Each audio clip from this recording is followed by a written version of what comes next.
بسم الله الرحمن الرحيم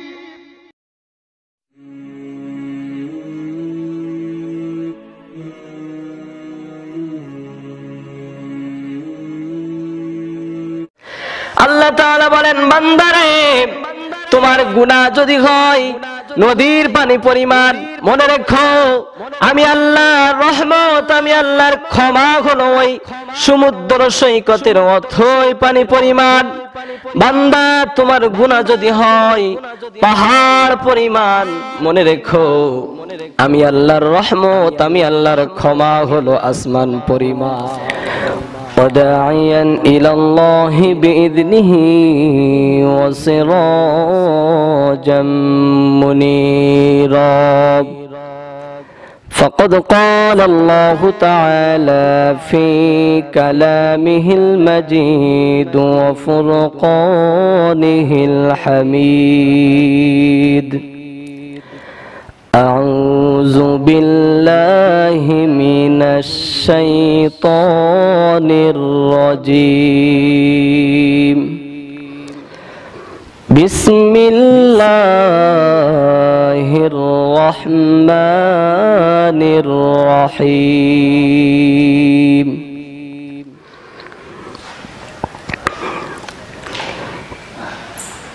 يا أيها الذين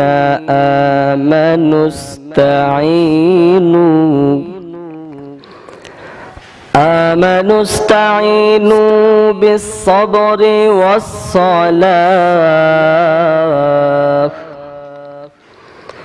إن الله مع الصابرين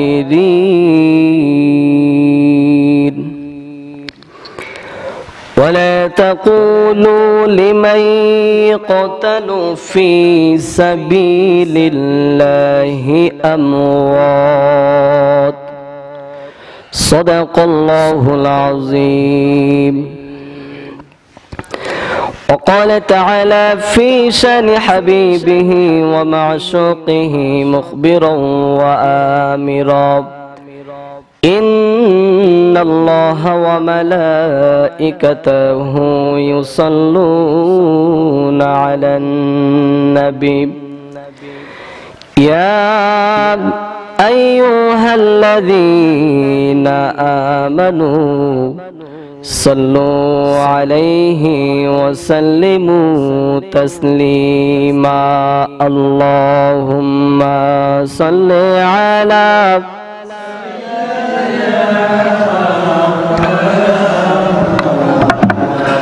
وعلى آل سيدنا حبيبنا محمد اللهم صل على سيدنا مولانا محمد وعلى آل حبيبنا রসুল আমার ভালোবাসা রসুল আমার আলো আশা রসুল আমার প্রেম বিরহের মূল আলোচনা রসুল আমার কাজে কর্মে অনুপ্রেরণা আল্লাহুম্মা سيدنا مولانا محمد وعلى آل سيدنا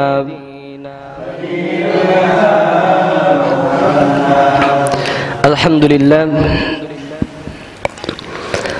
ওই আল্লাহ সুবহানাহু ওয়া তাআলার দরবারে শুকরিয়া জ্ঞাপন করি যে মহান আল্লাহ সুবহানাহু ওয়া তাআলা আজকে আপনাকে আমাকে বড় দয়া করে মায়া করে মোহাব্বত করে ভালোবেসে তার পবিত্র ঘরের মধ্যে তার পবিত্র হুকুম পালন করার জন্য তৌফিক দান করেছেন। এজন্য ওই আল্লাহ সুবহানাহু ওয়া তাআলার দরবারে সকলেই মন প্রাণ উজাড় করে সকল প্রকার কার্পণ্যতা অলসতা দূর করে সকলেই শুকরিয়া আদায় করে পড়ি আলহামদুলিল্লাহ। দুরূদ ও সালাম পেশ করি সেই নিখিল মানবতার মুক্তির দিশারি যে নবী তামাম দুনিয়ার সর্বশ্রেষ্ঠ নবী, যে নবী না আসলে তামাম দুনিয়া আসমান জমিন চন্দ্র সূর্য গ্রহ নক্ষত্র কিছুই সৃষ্টি হতো না। ওই নবী রওজা পাকে সংক্ষেপে দরুদ ও সালাম পাঠ করে পড়ি সাল্লাল্লাহু আলাইহি ওয়াসাল্লাম। সম্মানিত হাজিরিন, আজকে কুরআন থেকে আলোচনা শুনবো ইনশাআল্লাহ। কারণ কুরআন আমাদেরকে ইহদিনাস সিরাতাল মুস্তাকিম, সঠিক পথের দিশা দিবে। ঠিক কিনা বলেন? পৃথিবীর মধ্যে অসংখ্য বক্র পথ রয়েছে, অসংখ্য বক্র ধারণা রয়েছে, অসংখ্য বক্র মত রয়েছে, তার মধ্যে সঠিক পথ আমাদেরকে দেখাবে আল কুরআন। পৃথিবীতে যত কাব্য সাহিত্যের গ্রন্থ আছে, সকল সাহিত্যের লেখনির মধ্যে ভুল থাকতে পারে, কিন্তু I am sure, no doubt in the holy Quran, কুরআনের মধ্যে কোনো ভুল তো দূরের কথা, কোনো সন্দেহের অবকাশ বলতে নাই। ঠিক কিনা বলেন? কি চান আপনি? কুরআনের কাছে আপনি কি চান? অর্থনীতি, রাষ্ট্রনীতি, পররাষ্ট্রনীতি, জীববিজ্ঞান, সায়েন্স, সব কিছু এই কোরআনে আছে না নাই? সব কিছু আপনার কি চাওয়া, কি প্রশ্ন, সব কিছু আল্লাহ রাব্বুল আলামিন এই কোরআনে পাকে দিয়েছে। বলেন সুবহানাল্লাহ। আমরা বললাম আল্লাহ তাআলা আমরা সবাই গুনাহগার। ওগো আল্লাহ, আমরা সবাই পাপী, আমাদের পাপের কোনো সীমা নাই, গুনার কোনো সীমা নাই। আল্লাহ রাব্বুল আলামিন সূরা বাকারার 222 নম্বর আয়াতে কত সুন্দর করে জানিয়ে দিলেন, ইন্নাল্লাহা ইউহিব্বুত তাওয়াবিন ওয়া ইউহিব্বুল মুতাতাহহিরিন। আল্লাহ রাব্বুল আলামিন বলেন, বান্দারে তুমি যত গুনাহ করো না কেন, আমি আল্লাহর কাছে তওবা করো, ফিরে আসো, গুনাহের কাজ ছেড়ে দাও, আমি আল্লাহ রাব্বুল আলামিন তোমার জিন্দেগীর সকল গুনাহ খাতাগুলো মাফ করে দেব। আল্লাহ তাআলা বলেন, বান্দারে তোমার গুনাহ যদি হয় নদীর পানি পরিমাণ, মনে রেখো আমি আল্লাহর রহমত, আমি আল্লাহর ক্ষমা হলো ওই সমুদ্র সৈকতের অথই পানি পরিমাণ। বান্দা তোমার গুনাহ যদি হয় পাহাড় পরিমাণ, মনে রেখো আমি আল্লাহর রহমত, আমি আল্লাহর ক্ষমা হলো আসমান পরিমাণ। সুবহানাল্লাহ। আপনি যত গুনাহ করেছেন, পাহাড় সম পরিমাণ গুনাহ আপনি করেছেন, ফিরে আসেন, আল্লাহর কাছে তওবা করেন, আপনার জীবনের সমস্ত ভুল, সমস্ত গুনাহগুলো মাফ করে দেবেন কে? আরো জোরে বলেন কে? আমরা বললাম আল্লাহ রাব্বুল আলামিন। আপনি বান্দার জীবনের গুনাহগুলো মাফ করে দেবেন, তা না হয় বুঝলাম। ওগো আল্লাহ, কিন্তু আজকে পৃথিবীতে যেখানে মুসলমান সেখানেই চলতেছে নির্যাতন, নিপীড়ন, অত্যাচার, অনাচার। আজকে পৃথিবীতে যেখানে মুসলমানেরা বসবাস করতেছে, আজকে সেখানেই শুধু চিৎকার আর আর্তনাদ। আল্লাহ রাব্বুল আলামিন সূরা আলাম নাশরাহ এর 6 নম্বর আয়াতে কত সুন্দর করে জানিয়ে দিলেন। আল্লাহ তাআলা বলেন, ইন্না মাআল উসরি ইসরা। আল্লাহ তাআলা ডাক দিয়ে বলেন, বান্দারে, মুসলমানেরা যত নির্যাতন অত্যাচার জুলুমের শিকার হোক না কেন, যত কষ্ট মুসলমানদের হোক না কেন, মুসলমানেরা একটু ধৈর্য ধারণ করো। আমি আল্লাহ রব্বুল আলামিন কিন্তু ধৈর্যের পরে আমি আল্লাহ রব্বুল আলামিন কিন্তু রেখে দিয়েছি স্বস্তি। বলেন সুবহানাল্লাহ। আল্লাহ তাআলা বলতেছেন, বান্দারে মুসলমানেরা যতই নির্যাতনের শিকার হোক না কেন, একটু ধৈর্য ধরো, একটু কষ্ট করে ধৈর্য ধরো, কারণ আমি আল্লাহ কিন্তু কষ্টের পরে রেখে দিয়েছি স্বস্তি। আমরা বললাম, আল্লাহ তাআলা আপনি কষ্টের পরে স্বস্তি রেখে দিয়েছেন, তা না হয় বুঝলাম।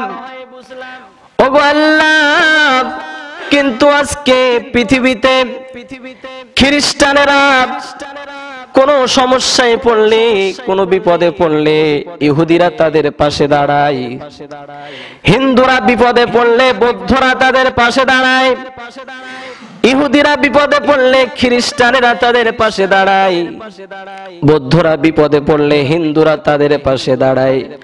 ওগো আল্লাহ রব্বুল আলামিন, কিন্তু আমরা এমন এক জাতি, আমরা বিপদে পড়লে আমাদের পাশে কেউ দাঁড়ায় না, আমাদের কেউ সাহায্য করে না।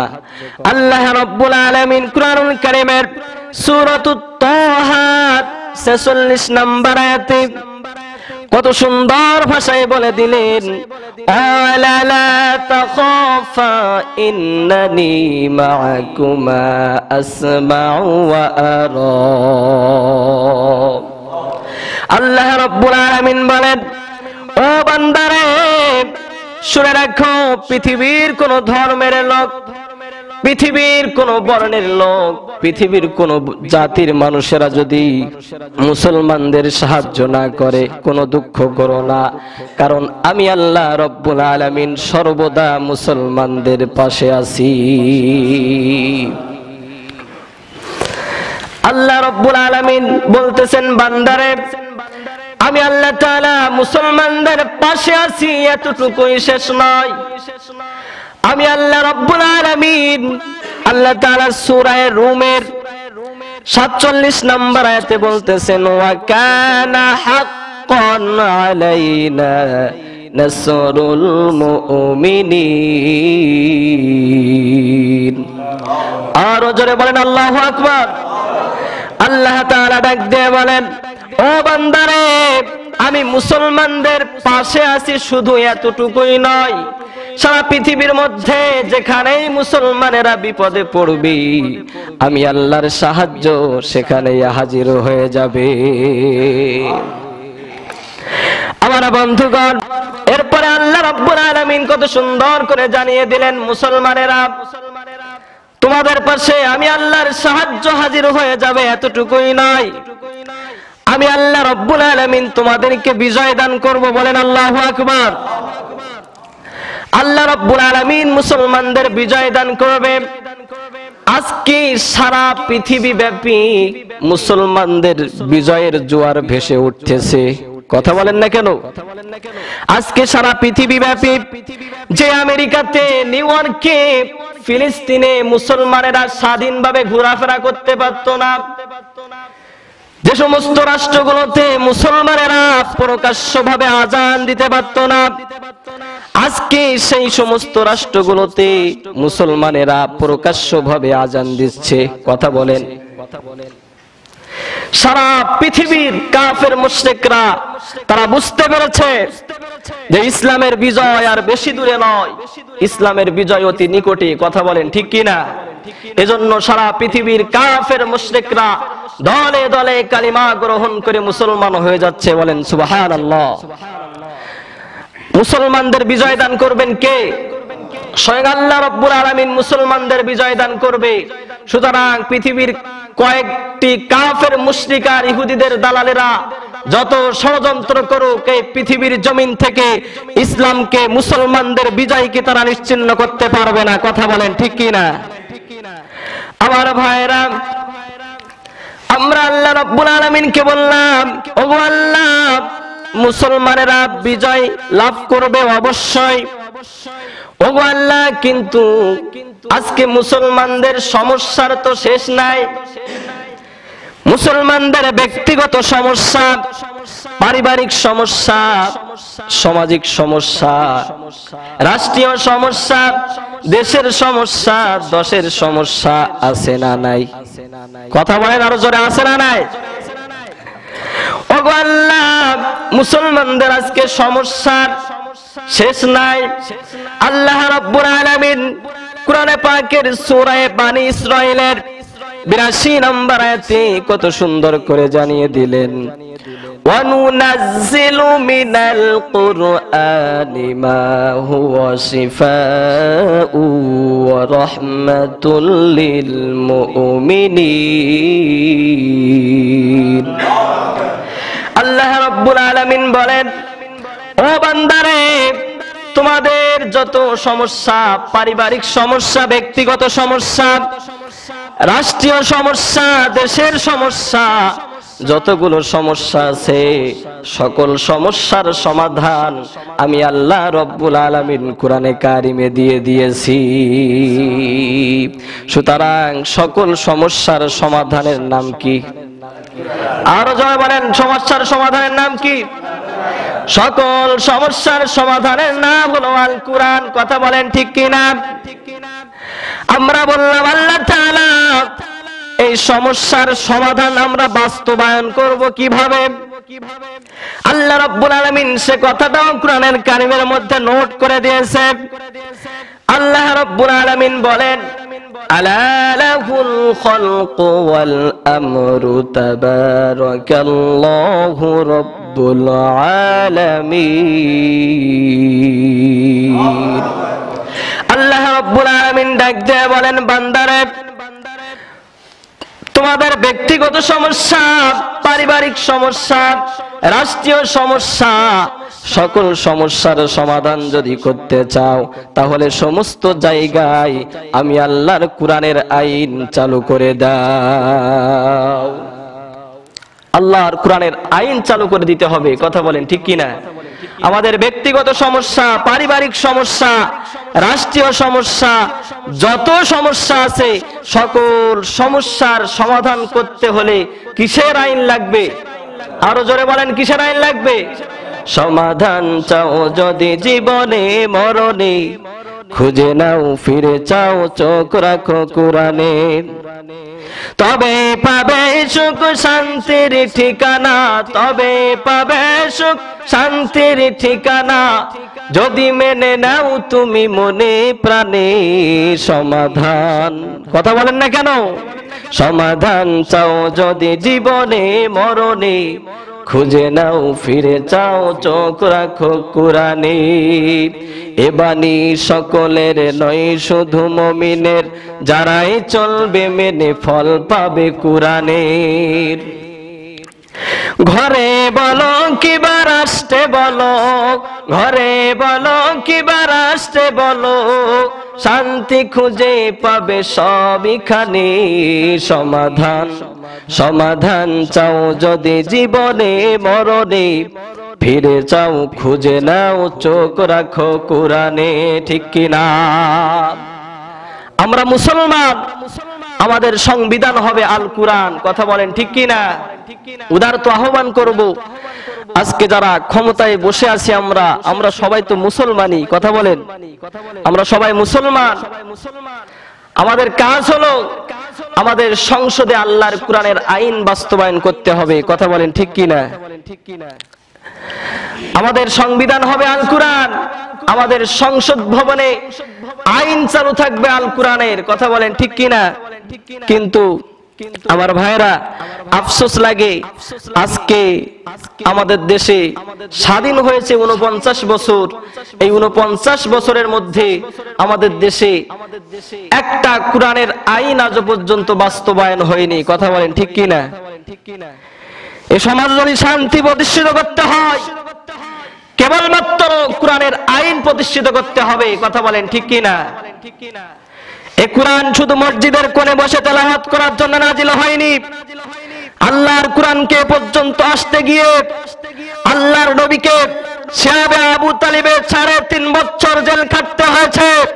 অসংখ্য সাহাবায়ে কেরাম এই কোরআনকে পর্যন্ত আনতে গিয়ে তাদের রক্ত দিয়েছে, জীবন বিলীন করেছে, তারপরে কোরআন আমাদের মাঝে এসেছে। কথা বলেন ঠিক কি না?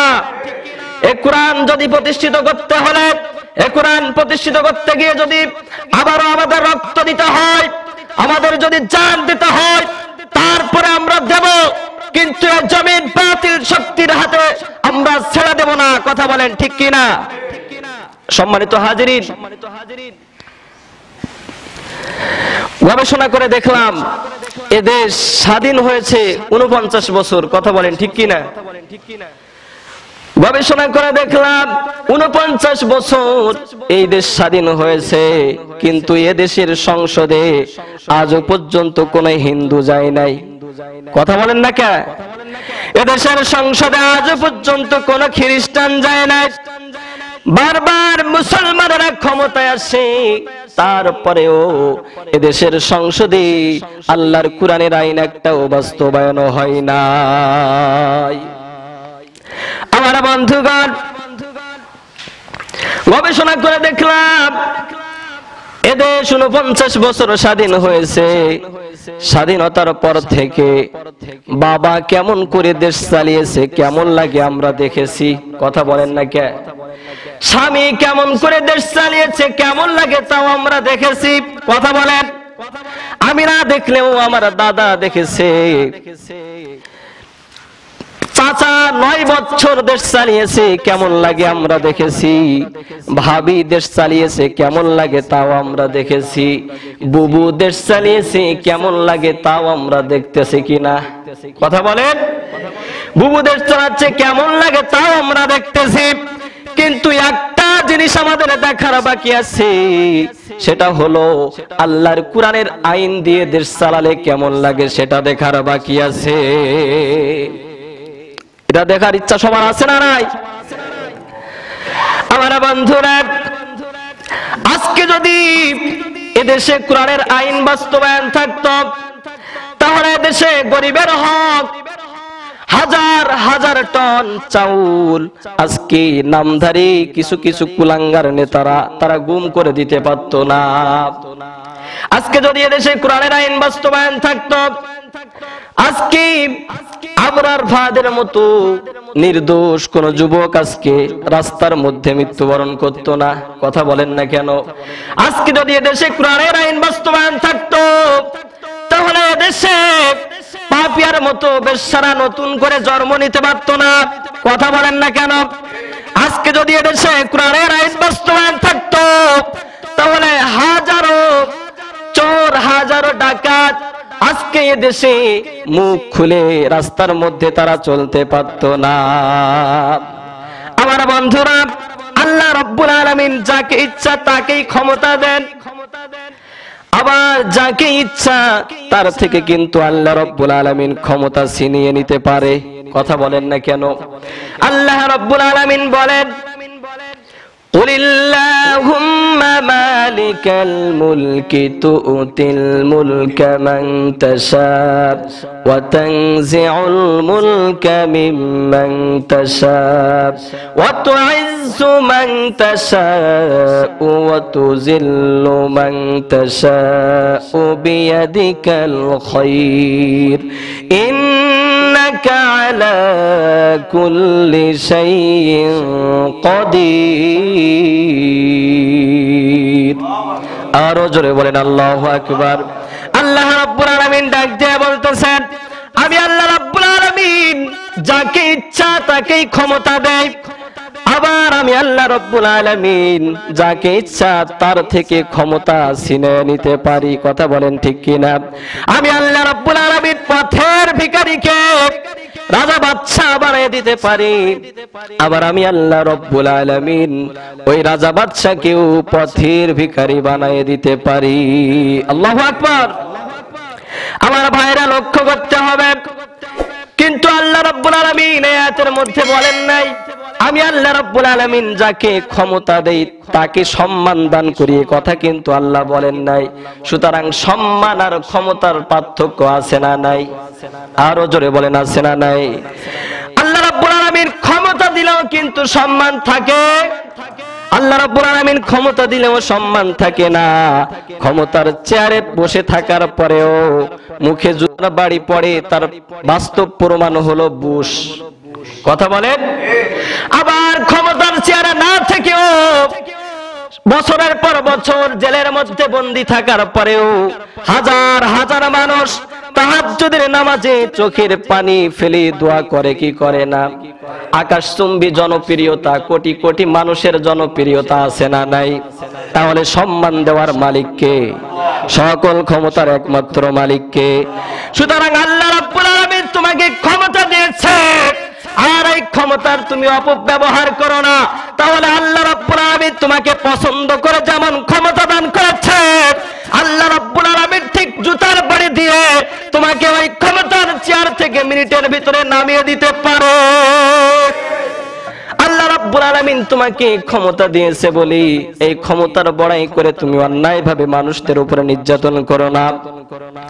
আল্লাহ রাব্বুল আলামিন এই ক্ষমতা তোমাকে দিয়েছে বলে এই ক্ষমতার বড়াই অন্যায়ভাবে মানুষদেরকে জেলের মধ্যে তুমি পুরো না, অন্যায়ভাবে মানুষদের নামে হামলা মামলার কেস তুমি দিও না, তাহলে আল্লাহ রাব্বুল আলামিন সহ্য করবে না।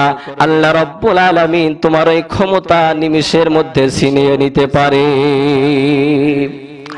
আমার বন্ধুরা, আবার আল্লাহ রাব্বুল আলামিন যাদের সম্মান দিয়েছে, আল্লাহ রাব্বুল আলামিন যাদের সম্মান দান করেছে, ওই সমস্ত মানুষগুলো ক্ষমতায় না থাকলেও হাজার হাজার মানুষ তাদের জন্য চোখের পানি ফেলে আল্লাহর কাছে ফরিয়াদ করে।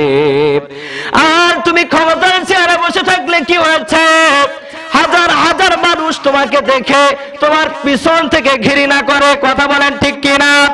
এজন্য ক্ষমতা দেওয়ার মালিক আল্লাহ, ক্ষমতা তোমাকে পছন্দ করে আল্লাহ দিয়েছে, সুতরাং এই ক্ষমতার অপব্যবহার তুমি করো না। আমার বন্ধুরা, আজকে যদি এদেশে কোরআনের আইন থাকতো, একটা অন্যায় কাজ আর হতে পারতো? আরো জোরে বলেন, পারতো? অন্যায় কাজ হতো না। আজকে যদি কোরআনের আইন, কোরআনের শাসন এদেশে থাকতো, তাহলে আমাদের নামধারী নেতারা তারা মানুষের হক অন্যায়ভাবে মেরে খেতে পারতো? তারা মানুষের টাকা মেরে খেতে পারতো না, মানুষের ভাবে অন্যায়ভাবে নির্যাতন করতে পারতো না। আমার বন্ধুগণ, আল্লাহর কোরআনের আইন দ্বারা রাষ্ট্র পরিচালনা করলে কেমন সুষ্ঠু সুন্দর রাষ্ট্র পরিচালনা হবে শুনুন। আল্লাহ নবীর সাহাবী হযরত উমর রাদিয়াল্লাহু তাআলা আনহু, তিনি প্রেসিডেন্ট ছিলেন। কথা বলেন ঠিক কিনা? হযরত উমর শুধু ছোট্ট একটা বাংলাদেশের মতো রাষ্ট্রের প্রেসিডেন্ট তিনি ছিলেন না, হযরত উমর আমেরিকার মতো একটা ক্ষুদ্র রাষ্ট্রের প্রেসিডেন্ট কিন্তু তিনি ছিলেন না। হযরত উমর অর্ধ পৃথিবীর প্রেসিডেন্ট ছিলেন। কথা বলেন না কেন? হযরত উমর অর্ধ পৃথিবীর প্রেসিডেন্ট। রাতের আধারে নির্জনী অন্ধকার রাতে সে তার রাজ্যের মধ্যে ভ্রমণ করে করে দেখতো আমার রাজ্যের মধ্যে কেউ জানি না খেয়ে আছে, কেউ অনাহারে আছে। আমার রাজ্যের মধ্যে কে পেটের দায়ে চুরি করতেছে, কে ডাকাতি করতেছে, কে জেনা করতেছে। হযরতে উমর এগুলো রাতের আধারে একা একা ভ্রমণ করে করে এগুলো খোঁজ খবর নিত। আমার বন্ধুগণ, হযরত উমর অর্ধ পৃথিবীর শাসক, অর্ধ পৃথিবীর প্রেসিডেন্ট। তিনি তার রাজ্য ভ্রমণ করত রাতের আধারে একা একা। তার কোনো সিকিউরিটির প্রয়োজন ছিল? তার কোনো সিকিউরিটি প্রয়োজন হতো না।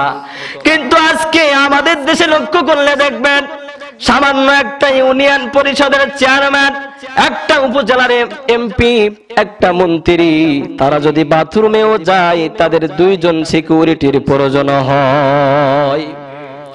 আমার বন্ধুগণ, হযরত উমর রাতের আধারে তার রাজ্য ভ্রমণ করতেছি, দেখতেছি কেউ অনাহারে আছে নাকি, কে না খেয়ে আছে। হযরত উমর মরুভূমির রাস্তা দিয়ে যাইতেছে। হঠাৎ হযরত উমরের কানের মধ্যে 2 জন ছোট্ট বাচ্চার কান্নার আওয়াজ ভেসে আসলো। ওই মরুভূমির মধ্যখান থেকে একটা বাড়ি থেকে হযরত উমরের কানে দুইটা ছোট্ট বাচ্চার কান্নার আওয়াজ ভেসে আসলো। হযরতে উমর এই কান্নার আওয়াজ শুনে তিনি ভাবলেন, এত রাতে আমার রাজ্যের মধ্যে ওই মরুভূমির মধ্যে ওই বাড়িটাতে কেন কান্না করতেছে? হযরতে উমর সঙ্গে সঙ্গে ওই বাড়ির মধ্যে চলে গেলেন। ওই বাড়ির মধ্যে গিয়ে সালাম করলেন। হযরত উমর দেখলেন ওই বাড়িতে দুইজন শিশু, দুইজন ছোট্ট সন্তান, তারা গোড়াগড়ি করতেছে আর কাঁদতেছে। আর বাম পাশে একজন মহিলা চুলার মধ্যে হাঁড়ি বসিয়ে ওই হাঁড়িতে কিছু পানি দিয়ে শুধু শুধু মিশে মিশে নাড়াচাড়া করতেছে। হযরত উমর এই অবস্থা দেখে ওই মহিলাকে বলল, ওগো বোন, কি হয়েছে? তোমার হাঁড়ির মধ্যে তো কোনো খাবার নাই, শুধু শুধু মিশে মিশে কেন তুমি এই হাঁড়িটা নাড়াচাড়া করতেছো? তখন ওই মহিলা চোখের পানি ফেলে দিয়ে বলে, হুজুর গো, দুঃখের কথা কি বলবো, এই 3 দিন ধরে বাড়িতে কোনো খাবার নাই, ক্ষুধার যন্ত্রণা আমি সহ্য করতে পারি, কিন্তু আমার ছোট্ট ছোট্ট মাসুম বাচ্চারা সহ্য করতে পারে না, এজন্য মিছি মিছি চুলার হাঁড়িতে পানি দিয়ে আমি নাড়াচাড়া করতেছি। বন্ধুগণ, এই করুণ অবস্থা দেখে হযরতে উমর সঙ্গে সঙ্গে তার দরবারে চলে আসলো। দরবারে এসে বাইতুল মাল থেকে মাথায় করে খাদ্য নিয়ে ওই বাড়িতে গিয়ে হযরতে উমর নিজে হাতে খাবার বানিয়ে তাদেরকে খাওয়ালো। বলুন আল্লাহু আকবার। হযরত উমর কেমন নেতা ছিলেন! শুধু একটা ইউনিয়ন পরিষদের চেয়ারম্যান তিনি ছিলেন না, একটা রাষ্ট্রের প্রেসিডেন্ট তিনি ছিলেন না, এই অর্ধ পৃথিবী তিনি শাসন করতেন। কথা বলেন না কেন? হযরত উমর অর্ধ পৃথিবী শাসন করতেন, তারপরেও একটা আমানতের সে খেয়ানত করে না। আর আজকে তোমরা সামান্য একটা ওয়ার্ডের মেম্বার হয়ে হাজার হাজার মানুষের আমানতের খেয়ানত করো। আরো জোরে বলেন ঠিক না বেঠে? আল্লাহ রাব্বুল আলামিন কাল কিয়ামতের ময়দানে তোমাকে জবাবদিহিতা করতে হবে। আল্লাহ রাব্বুল আলামিন বলবে, তোমাকে পছন্দ করে আমি মেম্বার বানিয়েছিলাম, কিন্তু তুমি শত শত মানুষের আমানতের খেয়ানত করেছিলে। আজকে সেই আমানতগুলো আমার কাছে তোমাকে বুঝে দিতে হবে। সুতরাং আজকে যারা ক্ষমতায় বসতে চাও, যারা জনগণের দায়িত্ব নিতে চাও, স্পষ্ট ভাবে কোরআন হাদিস থেকে শিক্ষা গ্রহণ করো। এটা কিন্তু তোমার পেট কামানোর জন্য না। তোমরা যারা দায়িত্ব নিতে চাও, ওটা হলো মুসলমানদেরকে সেবা করার জন্য নিতে হবে। কথা বলেন না কেন? মুসলমানদের সেবা করার নিয়তে যদি করতে পারো, তাহলে আল্লাহ রাব্বুল আলামিন কাল কিয়ামতের ময়দানে তোমাকে উমরের সাথে জান্নাতে দিবে। আর যদি তুমি আমানতের খেয়ানত করো, আল্লাহ রাব্বুল আলামিন ফেরাউনের মতো, নমরুদের মতো, ওরা যেমন আমানতের খেয়ানত করেছিল, আল্লাহ রাব্বুল আলামিন ওদের সাথে তোমাদেরকে জাহান্নামে দিবে। আমার বন্ধুগণ, হযরত উমরের এত তাকওয়া ছিল কেন? হযরত উমরের এত তাকওয়া থাকার কারণ হলো আল কুরআন। কথা বলেন না কেন? হযরত উমরের মধ্যে কোরআনের শিক্ষা ছিল। কথা বলেন ঠিক কিনা? আজকে যদি আমাদের দেশের নামধারী নেতাদের মধ্যে কোরআনের শিক্ষা থাকতো, তাহলে তারা কিন্তু মানুষের আমানতের খেয়ানত করতে পারতো না। আজকে তারা গরিবের হক বুঝিয়ে দিত, ধনীদের হক বুঝিয়ে দিত, একটা টাকা বা একটা পয়সা এদিকে ওদিকেও হতো না। আজকে কিন্তু কোরআনের শিক্ষা নাই, কোরআনের আইন না থাকার কারণে আজকে আগা থেকে গোড়া পর্যন্ত সব জায়গায় আমানতের খেয়ানত হচ্ছে। আমার বন্ধুগণ, এজন্য বলতে চাই, যদি এ দেশটা উমরের মতো করতে চাও, উমর রাদিয়াল্লাহু তাআলা আনহুর মতো সুন্দর সোনালী দিন যদি আবার তোমরা কায়েম করতে চাও, তাহলে হযরতে উমর যেমন কোরআনের আইন দ্বারা রাষ্ট্র পরিচালনা করেছিল, আজ থেকে হযরতে উমরের মতো কোরআনের আইন দ্বারা রাষ্ট্র পরিচালনা করার দরকার আছে না নাই? আরো জোরে বলেন, আছে না নাই? কারণ আল্লাহর কোরআনের আইন ব্যতীত কখনো শান্তি আসতে পারে কখনো শান্তি আসতে পারে না। এজন্য বিনীত আহ্বান করব, আপনাদের সন্তানদেরকে কোরআনের শিক্ষা দিন, কোরআনের শিক্ষায় সুশিক্ষিত করে তুলুন, তাহলে আপনার সন্তান আর এরকম আমানতের খেয়ানতদারি হবে না। আপনার উপরে, পিতার উপরে সন্তানের যে আমানত আছে এটাও সে খেয়ানত করবে না। কথা বলেন ঠিক কি না? এজন্য সন্তানদেরকে কোরআনের শিক্ষা দেন। আমাদের ব্যক্তিগত জীবন, পারিবারিক জীবন, রাষ্ট্রীয় জীবন, সামাজিক জীবন, সকল ক্ষেত্রে আল্লাহ রাব্বুল আলামিন কোরআনের আইন বাস্তবায়ন করার তৌফিক দান করুন। সকলে পড়ি আল্লাহুম্মা আমিন। ওয়া আখিরু দাওয়ানা আনিল হামদুলিল্লাহি রাব্বিল আলামিন।